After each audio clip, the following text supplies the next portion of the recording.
Hola, ¿qué tal? Muy buenas noches tengan todos ustedes. Pues vamos a dar inicio con nuestro webinar que lleva como título el sodio y la salud cardiovascular, ¿no? Vamos a hablar de ese exceso, de esa deficiencia o inclusive, ¿no? Ese punto de equilibrio. El día de ayer en nuestro diplomado de nutrición clínica hablábamos de la hipertensión y veíamos cómo pues mineral, ¿no? O jugaba un papel clave. Y a partir de ahí, pues lo quisimos extender hacia esa parte de la salud cardiovascular y hablar exclusivamente de este mineral, ¿no? Vamos a hablar de las cosas buenas, de las cosas negativas y realmente los objetivos de esta sesión, pues va a ser analizar esa parte de la fisiología del sodio, comprender su papel en la presión arterial y en otras enfermedades cardiovasculares, tratar de revisar, ¿no? Lo que nos dice la evidencia científica actual, diferentes organizaciones a nivel internacional, e interpretar esas recomendaciones, ¿no? Además de aplicar, pues, ese criterio clínico que nos caracteriza, pero también con ese enfoque individualizado, ¿no? Así que vamos primero a entrar en esas generalidades del sodio. Realmente el sodio es un metal alcalino, ¿no? Que suele encontrarse formando sales y es un nutrimento indispensable y que principalmente es un componente del líquido extracelular, ¿no? Yo creo que dentro de sus funciones fisiológicas puede contribuir a ese mantenimiento del volumen de líquido extracelular, el mantenimiento de la homeostasis celular normal y también esa regulación, ¿no? Del equilibrio entre los líquidos, los electrolitos y también la regulación de esa presión arterial. Por eso hablábamos ayer de manera muy puntual, ¿no? de esta patología. Además del control de la presión oncótica, ¿no? Del líquido extracelular. ¿Qué otras funciones podríamos decir? Ese control equilibrio de ácido-base, ¿no? La conducción de impulsos nerviosos, ¿no?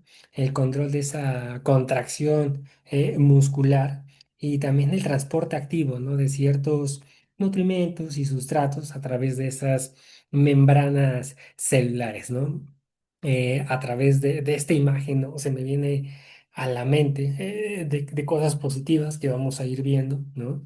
Cuando hablamos de una solución, ¿no? Sus solutos y el solvente, ¿no? Hablamos de esta parte de la solución como tal, cuando hablamos de hiperosmótica o isosmótica o hiposmótica, ¿no? Mayor concentración de solutos en una solución, ¿no? O menor concentración de solutos en una solución, o de igual manera, ¿no?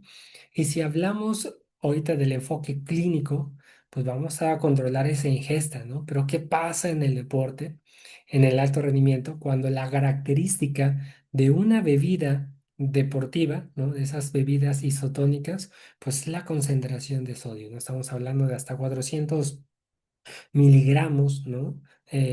Por litro que deberían de tener esas bebidas, además de la ingesta de carbohidratos, ¿no? Son esos dos componentes principales de estas bebidas, ¿no? Por eso el tema central era la parte positiva, pero también esa parte negativa podría hacerse, ¿no? En las patologías y en el mundo deportivo, ¿no?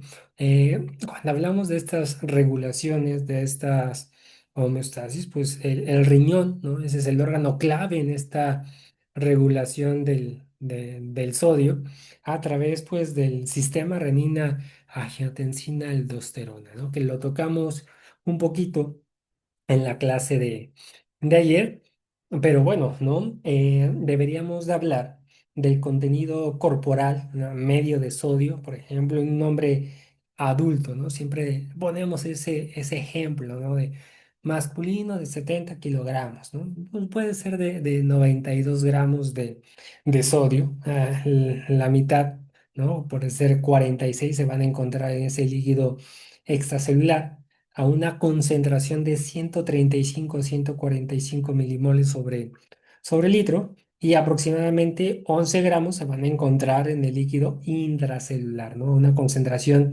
de aproximadamente 10 milimoles sobre litro y bueno, aproximadamente unos 35 gramos se van a ubicar en el esqueleto, ¿no? Y esa absorción de sodio se produce pues casi cuantitativamente en el intestino delgado distal y en el colon, ¿no? En estas clases de bioquímica, de fisiología, siempre vemos en dónde se absorbe, ¿no? Y de qué manera se absorben cada uno de los nutrimentos porque van a ser esenciales, ¿no? Y ahorita que hablamos de esas concentraciones de 135 a 145 milismoles, pues vemos la osmolaridad de la sangre, ¿no? Que son 270 milismoles y que a partir de ahí, pues empezamos a cuantificar todo, ¿no?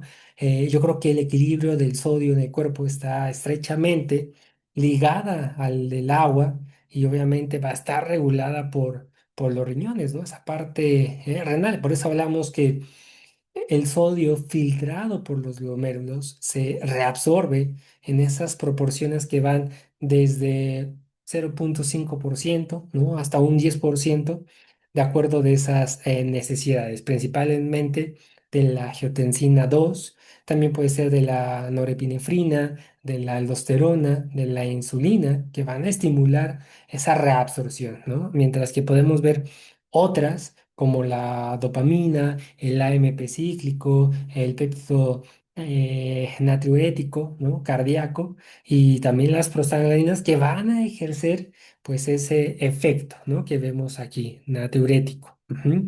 Entonces, la homeostasis del sodio se mantiene primeramente a través de esa aldosterona, principalmente en los túbulos renales, ¿no? Vamos a recordar esa anatomía y cuando la ingesta de sodio pues llega a ser alta, ¿no? La concentración de aldosterona va a disminuir y obviamente la excreción urinaria de sodio va a aumentar, ¿no? Cuando al contrario la ingesta es baja, pues esa aldosterona aumenta y la excreción urinaria del sodio va a disminuir prácticamente casi a cero, ¿no? Además, pues pequeñas pérdidas de sodio se producen a través, por ejemplo, de las heces, del sudor, ¿no? Y estas pérdidas realmente, pues van a aumentar, ¿no? Con la ingesta de sodio, ¿no? Por eso hablamos que mm, cuando un deportista empieza a hacer ejercicio, ¿no? En un clima caluroso y hay esa pérdida, pues necesitamos esa recuperación, ¿no? Pero estamos hablando de un atleta, estamos hablando de un clima caluroso, ¿no? Y a lo mejor se nos viene a la mente la bebida isotónica, voy a decir la marca, ¿no? Gatorade, que fue creada en Miami, Florida, para un equipo de fútbol americano, en donde pues se entrenaban en un clima caluroso, en un horario pues donde el sol estaba en su puesta a punto, ¿no? Donde todo el equipamiento pues hacía que hubiera más pérdida, ¿no? de sudor. Entonces tratan de cubrir pues esas necesidades. Ujú. Ahora, por el contrario, yo creo que la pérdida del sodio, por ejemplo, a través de la orina, ¿no? De las heces fecales, pues no va a requerir esa ingesta extra de sal, ¿no? Estamos hablando, sí, a través de la sudoración, sí, a través del estímulo del ejercicio, bajo esas aumentos de temperatura, ¿no? Por la práctica deportiva. Y bueno, ¿no? Entonces podríamos hablar también de otras condiciones patológicas en donde sí lo amerita, como podría ser la diarrea crónica, ¿no? O enfermedades renales, en donde el cuerpo pues, puede disminuir de manera peligrosa su reserva de sodio, ¿no? Yo creo que son en esos dos casos cuando siempre recomendamos esas bebidas, ¿no? Y voy a hablar ahora desde el punto de vista clínico, ay, ¿cómo se llama esa bebida de seguridad social? Vida suero oral, ¿no? Siempre tienes diarrea, vamos a darte una bebida de vida rural para poder recuperar, ¿no? Principalmente este sodio, ¿no? A lo mejor hablamos desde el marketing, ¿no? La bebida de Gatorade en la parte deportiva y la tradicional, ¿no? En la diarrea, la vida rural. Entonces son dos casos en donde realmente pues se amerita esa ingesta de sodio por esa pérdida que se llevó a cabo, ¿no? Ahora, si hablamos de fuentes de sodio, bueno, el 77% van a provenir de esos alimentos procesados, ¿no? Yo creo que el sodio, por ejemplo, en conjunto con el cloro, pues van a formar ese cloruro de sodio que es comúnmente conocido como esa sal de mesa, ¿no? Así esas fuentes de sodio de la dieta, pues se van a dividir principalmente en dos grupos, ¿no? Pueden ser las de discrecionales, como en este caso son las de la cocina, ¿no? La sal de la cocina o el de mesa, como lo quieras decir, las cuales pues nosotros los vamos añadiendo, ¿no? De manera voluntaria a través de los alimentos y las no discrecionales que van a incluir el sodio contenido en esos alimentos naturales, ¿no? En agua y otras bebidas, ajá. Así que la sal, por ejemplo, adicionada durante ese procesamiento industrial de los alimentos o también, por ejemplo, ese sodio, ¿no? Que es utilizado como conservador. Y ahorita se me viene a la mente una iniciativa, ¿no? Que hizo la Secretaría de Salud, no sé si ustedes recuerdan, un tiempo en donde los restaurantes o las cocinas, ¿no? Económicas quitaban, o deberían de quitar el salero de la mesa, ¿no? Muchos comensales llegan y sin probar la comida adicionan sal, ¿no? Entonces, ¿se acuerdan de esa iniciativa de Secretaría de Salud de quitar los saleros de los restaurantes?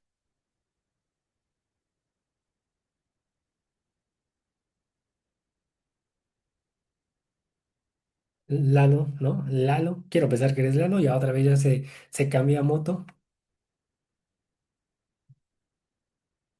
Vivi también lo recuerda. Ujú. Ah, mira, fíjate, dato interesante, ¿no, Betty? Acá en Monterrey no hay saleros en la mesa, se tiene que pedir. Moni también se acuerda de esa iniciativa. Ujú. Y sí, claro que sí, Lalo. Entonces, bueno, acá en su por casa, ¿no? Por Ecatepec, en las comidas corridas que voy, sigue estando el salero, ¿no? O sea, no es de que lo tengas que solicitar, pero al final y a cabo, pues son parte, ¿no? De estrategias que pueden ayudarnos a controlar un problema. Digo, la gente, la verdad es que lo de menos es que lo pida, ¿no? Y obviamente el restaurante no se lo va a negar, ¿no? O sea, o otra iniciativa sería que no existiera saleros, aunque te lo pidieran, ¿no? Para no agregar la sal. Pero bueno, vemos, o yo creo que ahí, más bien, Secretaría de Salud o el mismo Instituto Nacional de Salud Pública, ¿no? Tratar de medir si realmente tuvo impacto o no, pues ese tipo de campañas, ¿no? Yo creo que deberíamos de tener esos resultados públicamente o así como se hizo la campaña, ¿no? Después también otra pequeña campaña al personal de la salud en cuanto a los resultados obtenidos y esperados, yo también creo que podría ser, ¿no?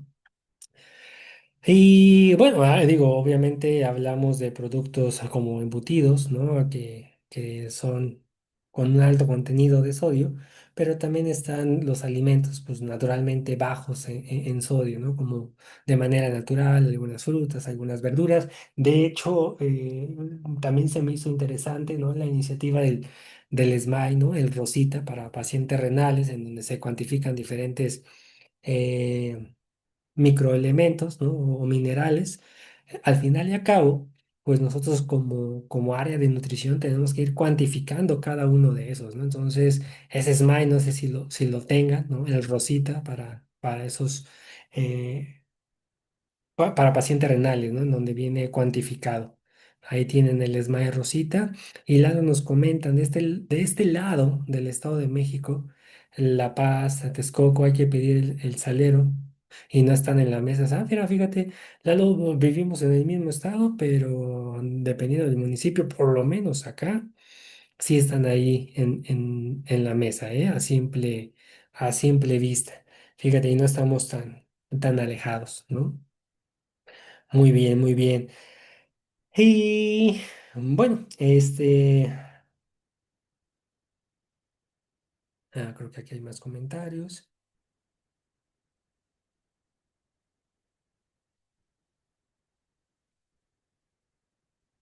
En Morelos sí hay, fíjate, mira, Lau, dato interesante, ¿no? En Morelos sí hay saleros. Reitero, ¿no? Fue una iniciativa que a lo mejor se generó a nivel nacional y ya después cambios de gobierno, ¿no? O a lo mejor no sé si no obtuvieron los resultados deseables y hubo ciertas modificaciones. Yo creo que tendríamos que echarnos ahí un clavadito, ¿no? Para ir viendo, pero al final y al cabo son estrategias, ¿no? Y qué bueno que la IFSN tenga miembros en los diferentes estados de la República, porque así también nosotros podemos, ¿no? Conocer qué está pasando en otros estados, ¿no? Y fíjense, hablamos también del simple ingesta de agua, ¿no? Hay muchas que dicen cero sodio, ¿no? De esas botellitas azules, otras que dicen añadidos con ciertos minerales, ¿no? De hecho, en la postura de la Organización Mundial de la Salud, la OMS, ha establecido que el consumo de agua, pues no contribuye significativamente con esa ingesta de sodio, ¿no? Entonces, yo creo que podríamos hacer como diferentes, no quiero decir ejemplos, ¿no? Pero a lo mejor sí, como esas pirámides, ¿no? Que a lo mejor son las tendencias para poder clasificar. Aquí vemos algunas fuentes, ¿no? Principales de alimentos que tienen ese contenido de sodio. Vemos, por ejemplo, las sopas instantáneas, las botanas saladas, los embutidos, las salsas, los aderezos, esos conservadores industriales, pero yo creo que sí, ¿no? Cada una debe de tener esa concentración, ¿no? Por ejemplo, las sopas instantáneas que son muy utilizadas inclusive en los adolescentes como parte de una comida, ¿no? De una colación o desayuno en las partes escolares, que ahí también ya hablábamos de algunas cafeterías, creo que si no mal recuerdo era con la charla con Rodrigo Franco, nuestro presidente del ITCA, ¿no? Que decían la parte de las cooperativas, ¿no? De las escuelas en donde ya no podían vender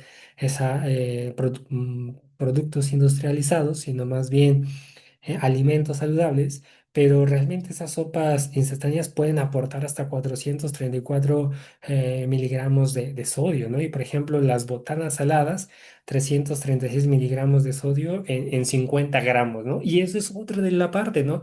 La etiqueta nutricional, ¿no? Muchos dicen, ay, pues nada más trae 366, ¿no? Puede ser que sea mucho, puede ser que sea poco, pero lo que no estamos viendo es que es en 50 gramos, ¿no? Y tendríamos que ver el gramaje del producto, por decirlo así, ¿no? Entonces, va a haber diferentes formas en cómo nosotros podríamos encontrar ese contenido de sodio y si no estamos conscientes, si no tenemos esa educación, pues a lo mejor no lo podríamos identificar o distinguir, ¿no? Entonces, yo creo que también es importante, ¿no? Hacer ese énfasis en la lectura de las etiquetas. Por ejemplo, ¿no? Cuando un alimento o bebida dice que es libre de sodio, pues entonces tendrá 5 miligramos o menos de sodio por porción. Ajá.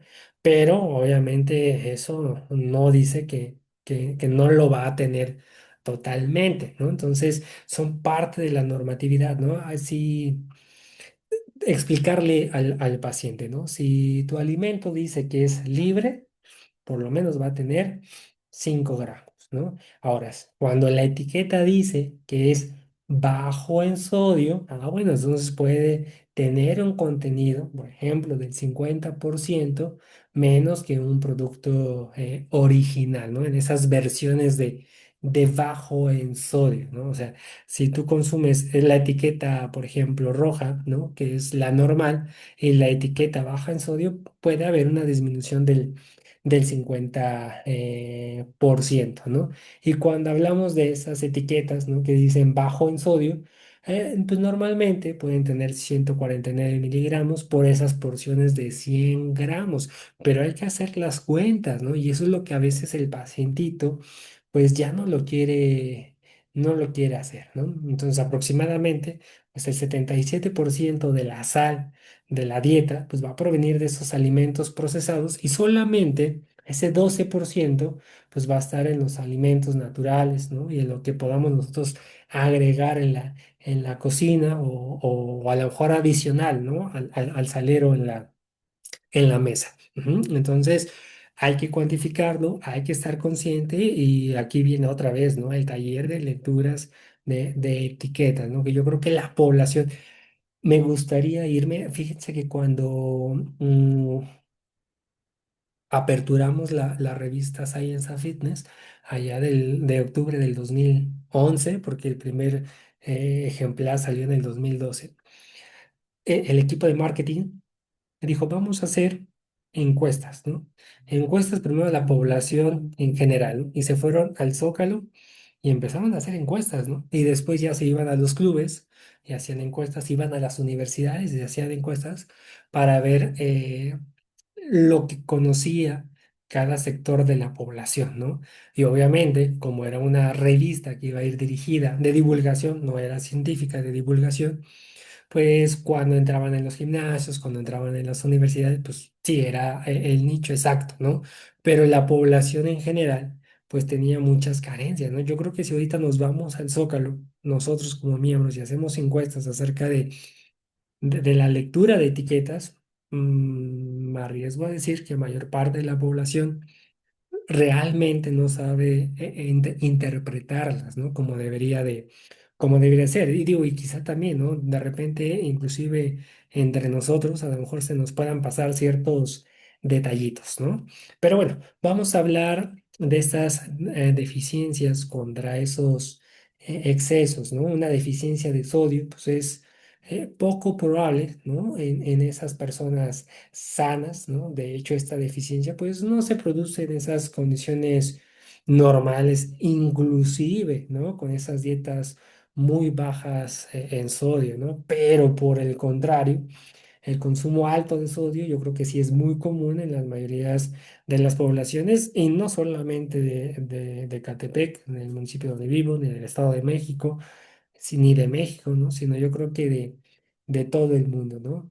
Y bueno, se puede deber tanto a la sal añadida a los productos durante esos procesamientos, ¿no? De los alimentos, así como esos hábitos. Y por eso hablamos de cambios de estilo de vida y creación de nuevos hábitos, ¿no? Preparar alimentos con menor contenido de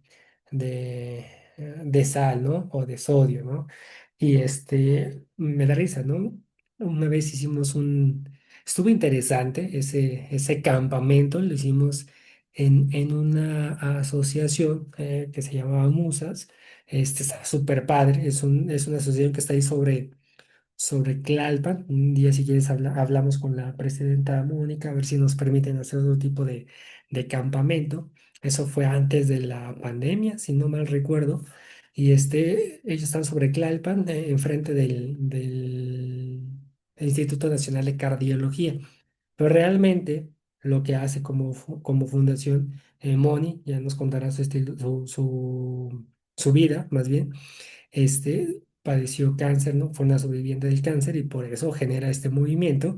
Y es realmente, pues, no una casita, ¿no? Sí es pues, una mansión, ¿no? O sea, sí está grande la casa, en donde tiene el gimnasio para que los pacientes se puedan rehabilitar, el comedor para que puedan ahí comer, y no solamente comer, ¿no? Sino la cocina para preparar los alimentos y muchas habitaciones para que se puedan hospedar y tiene consultorios, ¿no? Y nosotros desde el punto de vista nutricional estuvimos dando ahí algunas consultas también a las personas, pero el detalle era eso, ¿no? Que decíamos, y es que mucha gente viene de fuera al Instituto de Cancerología y no tiene dinero, ¿no? Para poder pagar una noche de hotel, ni para poder comprar alimentos, ¿no? Desayunos, comidas, cenas, y no solamente los pacientitos, a lo mejor también los familiares de esos pacientitos, ¿no? Entonces, pues prácticamente la cocina era utilízala, guisa, ¿no? Vete al súper, compra nada más,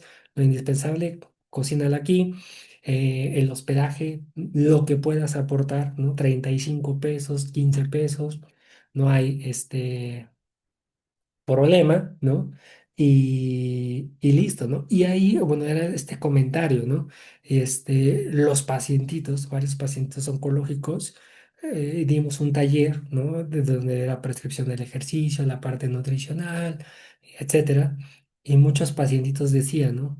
Yo al huevo con jamón o al huevo con salchicha ya no le adiciono sal porque ya sé que el jamón y la salchicha tienen sodio, ¿no? Pero el mismo pacientito oncológico que ya tenía este chip, ¿no? Por toda la parte nutricional que le venían manejando, ¿no? Entonces, este tipo de campamentos, ¿no? En donde lo haces con el personal de salud, donde lo haces con el pacientito, pues te cambia un poquito la perspectiva de ver que cierta población se vuelve como con un cierto nivel de conocimiento, ¿no? De esas áreas generado por la misma patología, ¿no?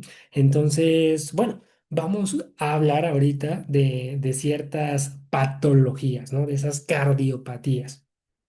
Y realmente, pues no podemos hablar de esas cardiopatías como una entidad única, pues ya que tienen variedad, ¿no? En su etiología, podemos decir que es de etiología multifactorial, pero que realmente vamos a conocer, ¿no? Esa fisiopatología. Yo creo que las más prevalentes en México sería esa parte de la cardiopatía isquémica y la insuficiencia cardíaca, ¿no? ¿Por qué quiero iniciar con las cardiopatías? Principalmente con las enfermedades cardiovasculares y después de hipertensión o del aumento de la presión arterial, porque ya ayer platicamos un poquito de eso, ¿no? Entonces, cuando hablamos de esas cardiopatías isquémicas o de esa isquemia cardíaca o esas enfermedades coronarias, ¿no? Es el tipo pues más común, ¿no? De esas enfermedades cardíacas y se van a producir cuando se reduce el flujo sanguíneo, principalmente al músculo esquelético, por un bloqueo parcial o inclusive completo de esas arterias que van a suministrar pues sangre al corazón, ¿no? La cardiopatía isquémica pues puede dañar ese músculo del corazón, reduciendo esa capacidad de bombeo de forma eficiente y bueno, si las alteraciones producidas no se resuelven de manera temprana, de manera oportuna, pues se va a producir un daño que puede ser irreversible, ¿no? En ese tejido y que realmente va a culminar de manera fatal para el paciente, ¿no? Incluso quitándole la vida, ¿no? Generando la muerte. Y bueno, esas isquemias del miocardio pues van a ser causadas por esa placa, principalmente a lo largo de esas paredes interiores de las arterias, que pues van a suministrar esa sangre al corazón, ¿no? Hablamos de esas arterias coronarias que, bueno,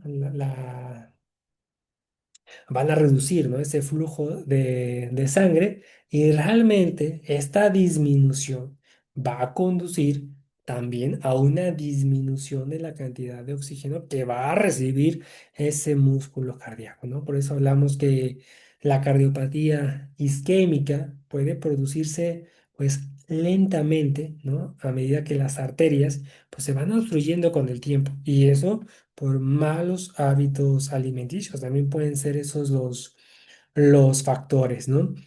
Además de otros factores como el tabaquismo, esos antecedentes familiares, no podemos con la genética, ¿no? La hipertensión, que ahorita vamos a ver, la obesidad, ¿no? La diabetes e inclusive esa inactividad física y también esas dislipidemias, ¿no? El aumento del colesterol, el aumento de los triglicéridos. Y volvemos a lo mismo, ¿no? Tenemos dos estímulos muy buenos para poderla prevenir, la nutrición y el ejercicio. Ujú.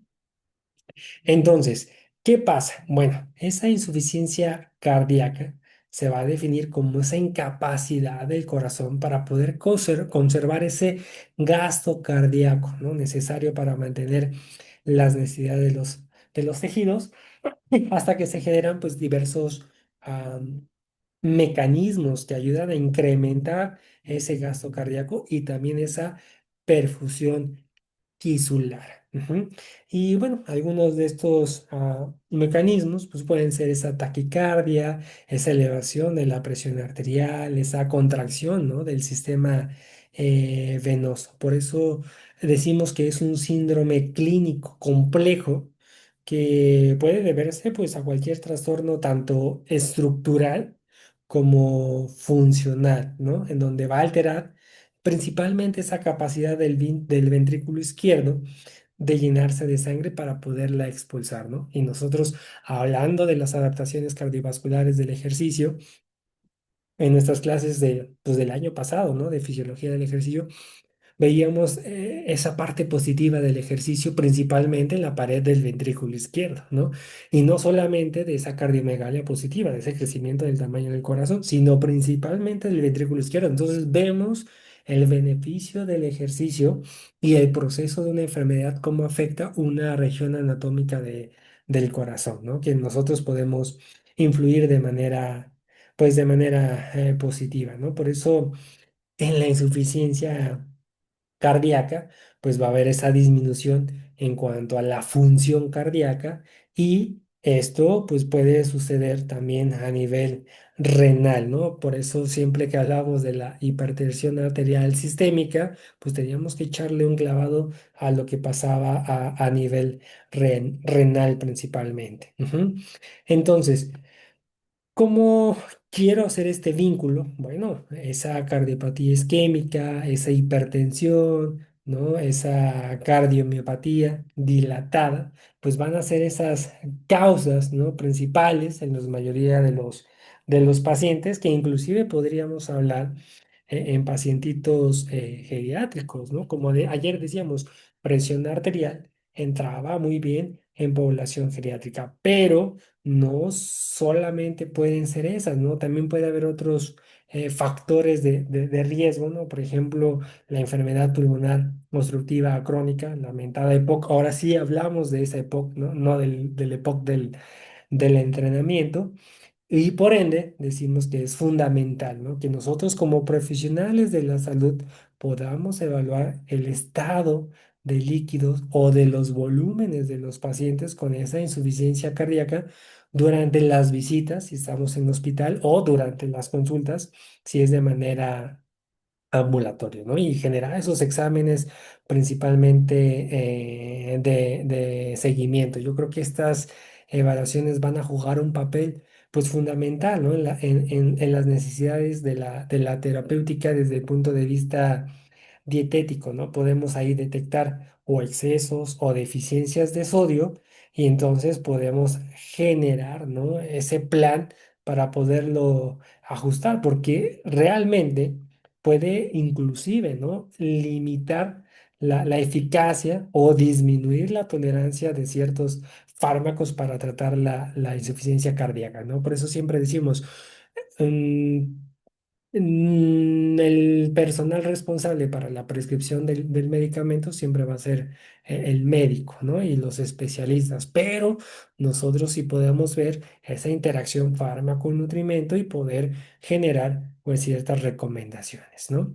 Ahora, si hablamos de ese sodio en la insuficiencia cardíaca, ¿no? Pues hablamos de esa importancia del seguimiento, de individualizar el estado, ¿no?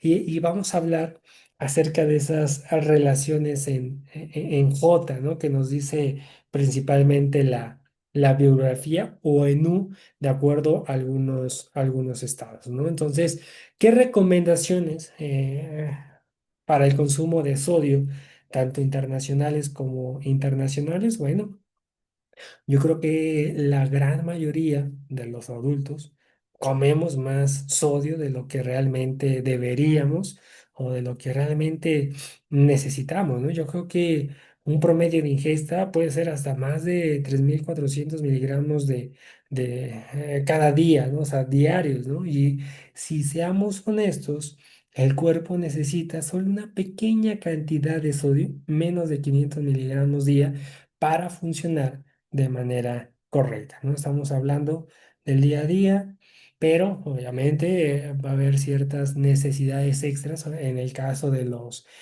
atletas, ¿no? Entonces, esa cantidad de 500 miligramos al día se puede cubrir con un cuartito, ¿no? De una cucharadita de sal, ¿no? Pero prácticamente nadie come menos de esa cantidad, ¿no? Además, pues los riñones sanos, ¿no? Se encargan de retener ese sodio que el cuerpo realmente pues va a necesitar, ¿no? Entonces el consumo de gran cantidad de sodio pues se ha asociado principalmente a esas enfermedades, ¿no? Cardiovasculares, como hablamos ahorita de la hipertensión, también inclusive ese enfoque cerebrovascular, ¿no? Por eso la Organización Mundial de la Salud recomienda reducir la ingesta de sodio por debajo de esos 2000 miligramos al día, ¿no? Que van a ser un equivalente, por ejemplo, de 5000 miligramos o 5 gramos de sal al día. Eso sería la pauta internacional. Menos de 2000 miligramos de sodio al día en adultos o de 5 gramos de sal al día. Ojo, ¿no? Lineamientos de acuerdo a la OMS. Ujú. ¿Qué, qué pasa, no? Bueno, no todas las personas van a responder de manera igual, ¿no? Y sí, hablamos que no todas van a tener las mismas necesidades, ¿no? Pero podemos irlas ajustando de acuerdo a la patología, en este caso también a la etapa de la hipertensión. Allá hablamos de la uno, de la 4, ¿no? Y de ese estado clínico. Ujú. Eh, Ahorita vamos a hablar de las controversias actuales, ¿no? Pero también existen las guías, que es lo que quería comentar, también existen las guías alimentarias, en este caso para la población estadounidense, en donde recomiendan un consumo diario de sodio de menor de 2300 miligramos al día, ¿no? Entonces, si se dan cuenta, aquí, por ejemplo, la OMS lo recomienda de 2000 miligramos y estas guías alimentarias para la población estadounidense recomienda que sea menor a 2300 miligramos, pero también hay una diferencia en el consumo de sodio entre población americana y población mexicana, ¿no? Eh, Aparte de que sí, ya tenemos, gracias a Dios, dos miembros de la IFCN en Estados Unidos y por ende también tratamos de ver alguna normatividad americana, seamos realistas. Ellos, entre sus institutos nacionales de salud, sus asociaciones, ¿no? Como vemos la ADA, que genera esos pilares que son 17 pilares, ahí ya estamos casi a terminar los 17 puntos que dicta la ADA, pues generan investigación, ¿no? Y generan esas cuestiones prácticas que nosotros nos podemos llevar al día a día como profesionales de la salud e implementarlos con los pacientes, ¿no? Y lamentablemente toda esa información, pues no lo hacen nuestras... asociaciones, instituciones, ¿no? Mexicanas. Por eso luego a veces nos enfocamos de algunas recomendaciones internacionales, pero también estar conscientes que las podemos ir adaptando, ¿no? Yo creo que, por ejemplo, el consumo de la población americana va a ser más de 3400 miligramos al día, ¿no? De sodio, ¿no? Inclusive algunos hallazgos de la literatura científica apuntan, ¿no? A consumir menos de 1500 miligramos de sodio por día y que esto no sería riesgoso para la población en general, ¿no? Estamos hablando de lo que dice la ciencia, la evidencia, ¿no? En cuanto a cierta, pues aplicabilidad. Ajá. Aquí entre las controversias actuales dice debe reducirse indiscriminadamente y la evidencia pues no concluye, ¿no? En esa población en general. Sin embargo, sabemos que sí va a haber mayor beneficio en pacientes hipertensos y realmente la clave pues no es eliminar, ¿no? Siempre hemos dicho, debemos de cuantificar de manera correcta de acuerdo a las características de los pacientes, ¿no? Y ya para ir finalizando, con este tema del sodio y la salud cardiovascular y basado en ciertas hipótesis de que la restricción de sodio ayuda a controlar esa presión arterial y que esto a su vez se relaciona con esa prevención, por ejemplo, de ataques cardíacos, de accidentes cerebrovasculares, pues entonces sí, ¿no? Hacer esa recomendación de la reducción del consumo de sodio, de sal, de alimentos ricos en sodio a través de la alimentación, ¿no? Lo que veíamos aquí de esos estudios, ¿no? Que han informado esas asociaciones, principalmente en J, pero también les comentaba de U, entre la excreción urinaria de sodio con ciertas enfermedades cardiovasculares y la mortalidad, ¿no? Lo que significa, pues, que realmente el riesgo se va a incrementar en ambos extremos, ¿no? Tanto en los valores bajos de excreción, que se relacionan necesariamente con esa ingesta, como en los altos, ¿no? De hecho, existen estudios sobre peores resultados en pacientes con insuficiencia cardíaca, ¿no? En este caso, con una restricción de sodio muy tajante, ¿no? Entonces, a eso es lo que vamos, ¿no? No vamos a eliminar por completo, y aunque tenga una patología, porque sabemos que es necesario desde el punto de vista fisiológico para una homeostasis, ¿no? Y por ejemplo, podemos ver por otro lado a esos pacientitos en tratamientos con diuréticos, ¿no? En donde se ha visto que una dieta pues más liberal en el sodio puede disminuir esa retención de líquidos, mejorando inclusive esa respuesta al tratamiento, ¿no? Yo creo que si hacemos aquí un listado de todos los papers que pudimos buscar, ¿no? Para poder generar estos temas, ahorita que me acuerdo de un estudio que se encontró esa asociación en forma de J, ¿no? Entre la excreción estimada de sodio y esos eventos cardiovasculares, pero ojo, con la posibilidad de un mayor riesgo de morbilidad, ajá, y también de mortalidad por esas enfermedades cardiovasculares en ambos extremos de la ingesta de sodio, ¿no? Aquí podemos hacer esas comparaciones de la excreción, por ejemplo, inicial de sodio de 4 a 5,9 gramos al día de excretar de sodio hasta más de 7 gramos, ¿no? En donde se generan pues estas asociaciones, ¿no? Y volvemos a lo mismo, ¿no? Que dictan nuestras instituciones, nuestras normas, y por ejemplo, volvemos a Estados Unidos, ¿no? Eh, en un estudio en donde se trató de ver la adherencia y esa retención multihospitalaria de la insuficiencia cardíaca, se encontraron, ojo, que la restricción de sodio, como habíamos comentado, de menos de 1.500 miligramos al día, entonces incrementó la mortalidad, la hospitalización, la retención hídrica en pacientes con insuficiencia cardíaca funcional grado 1, grado 2, grado 3 de la escala de la Asociación Neoyorquina del Corazón, ¿no? Entonces, los pacientes que recibieron esa ingesta de entre los 2.700, los 6.000 miligramos al día de sodio, mejoraron ciertos síntomas de la enfermedad y mostraron pues mejores parámetros de compensación neurohormonal, ¿no? Entonces, como vemos, existe diferente evidencia, ¿no?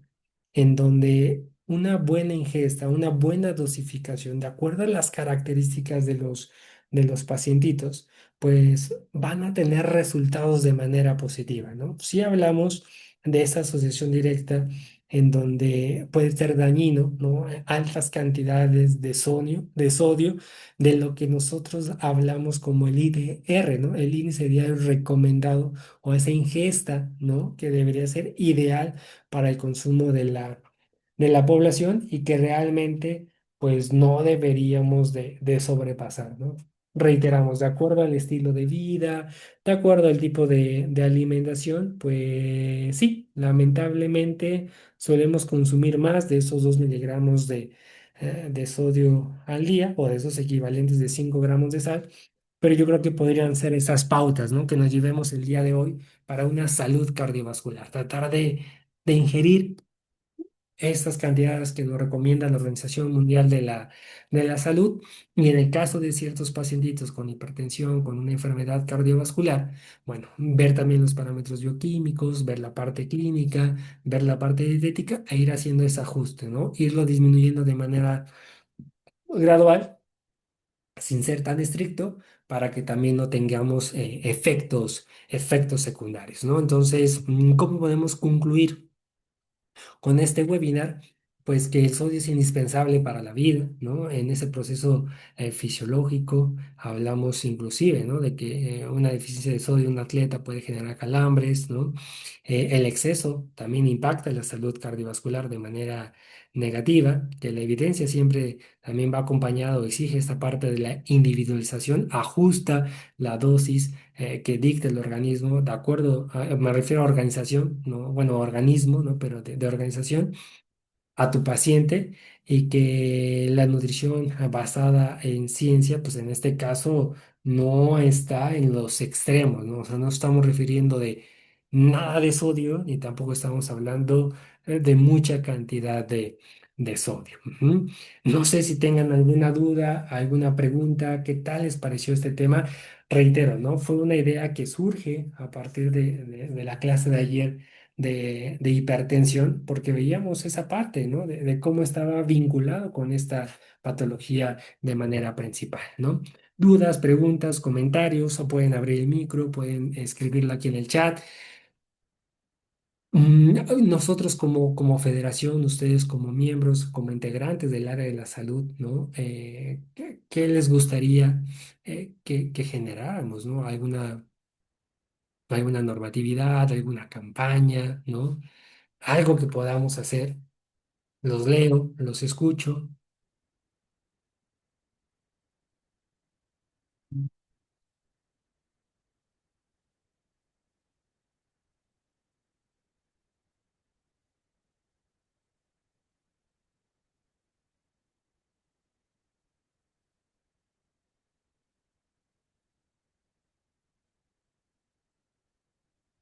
Sí, claro, Vivi, adelante. Doc, perdóname, una pregunta. Sí, Am, en, en el culturismo, bueno, se oscila mucho que los coaches cuando están ya bueno, depletando a sus competidores, les ujú. manda mucho diurético. Y he escuchado, bueno, yo lo he escuchado, la verdad nunca he tenido una experiencia, gracias al cielo, cercana de compañeros que han fallecido por esa situación. ¿Qué tan real puede ser? Sí, de hecho, Vivi, yo te soy honesto. Ahí nada más si podíamos, si quieres, vamos a silenciar tantito, el micro mientras que hable, para que, exactamente, para que no se escuchara como eco, ¿no? Este. De hecho, Vivi, como les comentaba, ¿no? Cuando yo recién egresé de la carrera, en la primera área en donde me desarrollé fue en el fisicoculturismo. Y te puedo decir, desde el punto de vista de la salud, que es más peligroso la administración de los diuréticos en los fisicoculturistas que inclusive la de de un anabólico, ¿no? Un esteroide anabólico. La verdad es sí es más complicado el manejo. Lo hacen mucho, ¿no? Para esa pérdida de líquidos, ¿no? Lo que ellos nombran, ¿no? Pegarle la piel al músculo para ver ese efecto óptico de definición. Y lo que yo les comentaba eh, en algunos webinars que alcancé a implementar en el mundo del fisicoculturismo. De hecho, tuvimos ahí algunas charlas con Waldo García, ¿no? Que fue también atleta de fisicoculturismo. Y yo les comentaba que los diuréticos pues eran esas sustancias, ¿no? Que aumentaban la eliminación del agua, de los electrolitos a través de la orina, y que hacían una reducción, ¿no? En la cantidad de líquidos corporal y que principalmente los fisicoculturistas lo que buscaban eran reducir el agua subcutánea, aumentar, ¿no?, la definición muscular, mejorar esa apariencia de dureza, de vascularidad, ¿no? Resaltar esa separación muscular, ¿no? Esto yo creo que genera ese clásico look de seco, de marcado en las competencias, pero hacía énfasis de que existían diferentes diuréticos, ¿no? Y que realmente eran muy peligrosos si no se usaban con ese control médico. Yo a veces veía que podían ser hasta como los tic-tac, ¿no? Como esas pastillitas de menta de tomarlos sin ningún problema, ¿no? Y hablaba, por ejemplo, de la clasificación, ¿no? Diuréticos de asa. A ver. Mira, existe algo que se llama diurético de asa, un ejemplo es la furosemida, o el mecanismo de acción es inhibe la absorción de sodio en la asa de Helen. ¿Y qué efectos vas a tener? La eliminación rápida de agua, pero va a existir una pérdida de sodio, de potasio, de cloro, ¿no? ¿A qué riesgos tú vas a encontrarte? Una deshidratación severa, puede ser inclusive arritmias cardíacas, y si no controlo bien la cantidad del fármaco y el estado nutricional en el que estés, un paro cardíaco. Ajá. Hablaba también, ¿no?, de los ahorradores de potasio, que también suelen utilizar, ¿no?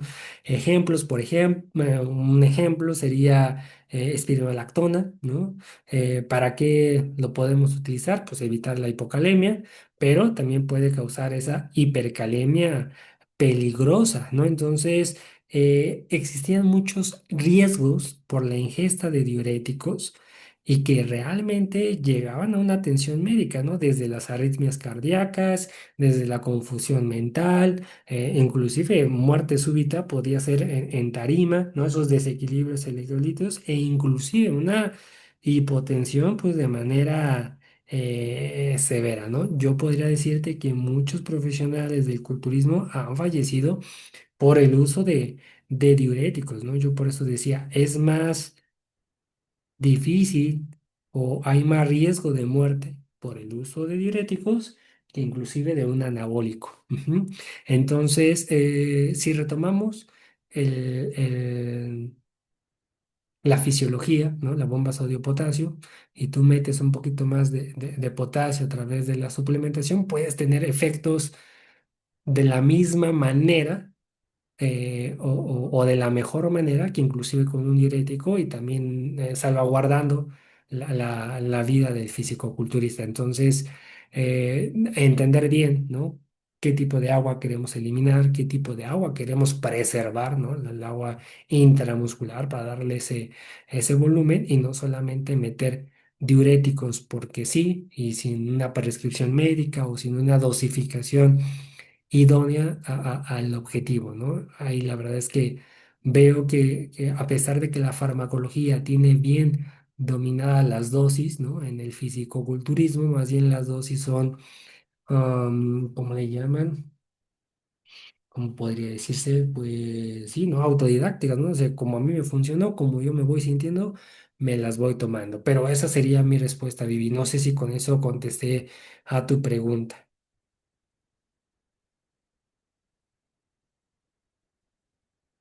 Ay, caray. No, ¿de qué? ¿De qué, Vivi? ¿De qué? Creo que llegó algo fuerte. Sí, dice Yes.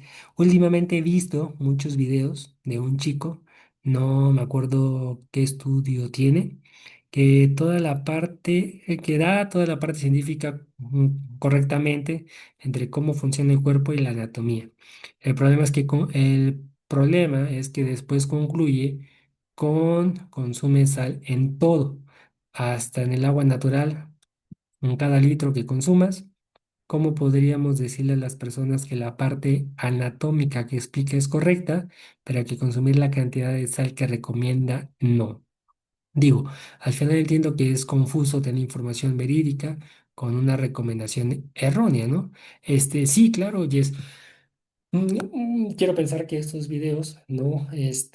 A lo mejor están en las redes sociales, ¿no? Y es lo que comentábamos con Rodrigo, ¿no? El impacto que tiene un influencer, ¿no? que puede generar un video que se haga masividad, ¿no? Y que la gente realmente lo genere, lo reaccione y a lo mejor esa conclusión al final no es la correcta, ¿no? Hay partes de los mensajes que son correctos, pero hay otros que no y también eso va a llegar e impactar a la población, ¿no? Y más cuando, pues de repente, aquí creo que dices que tiene estudios. Ah, bueno, no recuerdas, ¿no? Si realmente tiene estudios o que tenga, ¿no? Pero hay otros, ¿no? Por ejemplo, que lamentablemente no tienen estudios y que se les hace todavía más fácil, ¿no? Hablar de temas en donde inclusive a nosotros a veces se nos complica, ¿no? El entender, ¿no? O necesitamos regresar a la bioquímica, regresar a la fisio, ¿no? Para agarrarle el hilo y ellos fácilmente dictan, ¿no? Su opinión o su postura, ¿no? Entonces, pues sí, la verdad es que es difícil, ¿no? Y más si el mensaje llega a la mayor parte de la población y al final y al cabo lo ejecuta, ¿no? Tanto la parte positiva, como tú lo comentas, toda la explicación correcta de la anatomía, pero también la parte negativa, que es la última recomendación, en donde a lo mejor va a generar un problema de salud a nivel poblacional si es que tiene muchos seguidores y lo llevan a cabo, ¿no? Yo creo que mm, aplaudo, ¿no? Esa parte de la educación nutricional por parte de los expertos, por parte de las instituciones, pero que también lamentablemente a veces las instituciones o no hacen su chamba o no hacen bien su chamba en cuanto a esa difusión, ¿no? Cuando éramos ahí vicepresidentes de la FEMSA FIT, y lo digo, ¿no? O sea, a lo mejor algo que he querido generar dentro de mi carrera es investigación, pero veíamos que había muchas áreas de oportunidad, ¿no? Y que al final y al cabo, todas las investigaciones que hicimos de FEMSADAVIT fueron muy poquitas o nulas, ¿no? En todo el tiempo que se estuvo generando, ¿no? Más de 10 años y pocos papers, ¿no? Entonces, falta mucha investigación, generar esos manuales, ¿no? Por organizaciones enfocadas a la salud, por profesionales de la salud para que realmente el mensaje llegue de manera correcta, ¿no? Entonces, híjole, y es por eso yo les comentaba, ¿no? Ustedes al sumarse hasta la federación, pues pueden dejar ahí sus propuestas, ¿no? A ver, vamos a generar, no sé, un lineamiento, una guía, ¿no? Un tríptico inclusive, ¿no? Para la población, que lo hagamos entre todos lo difundamos, ¿no? Para que podamos tener esos alcances y hacer lo que falta, ¿no? Creo que eso es parte de de la investigación. Recuerdo ahí al inicio de la tesis doctoral que nos decía siempre la doctora, ¿no? Eh, si tú haces una tesis para poder responder una pregunta, tienes que ver si realmente esa pregunta ya no ha sido respuesta, sí, respondida, ¿no? A qué me refiero, no? A lo mejor tú puedes decir, no, es que no tiene respuesta. Más bien hiciste una mala búsqueda y realmente sí tiene una respuesta a esa pregunta, ¿no? Entonces yo creo que también de aquí podríamos partir como federación de generar esos videos educativos, de generar esas infografías, de generar esas investigaciones y tratar de llevarla a la población en general, porque realmente todos conformamos la federación, ¿no? Todos los que estamos ahorita en la clase, en el grupo, somos la que conformamos y podamos hacer ese cambio. Por eso les digo, si ustedes quieren generar alguna propuesta, levanten la mano, escriban en el grupo de manera privada y la llevamos a cabo, ¿no?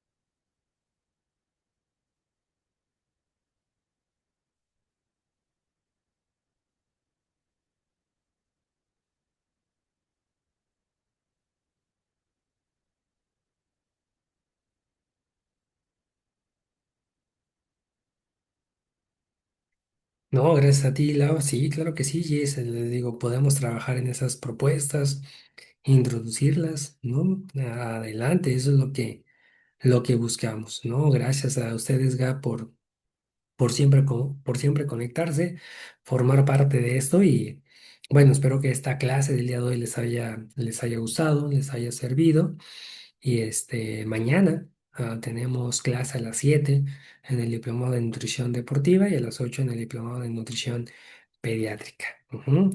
Así que no nos despedimos, nos conectamos mañana. Qué bueno que te gustó, Gaf, qué bueno que fue de interés. No, gracias a ti, Betty, gracias a ti. Y nos conectamos el día de mañana. Hasta luego, que tengan una excelente noche.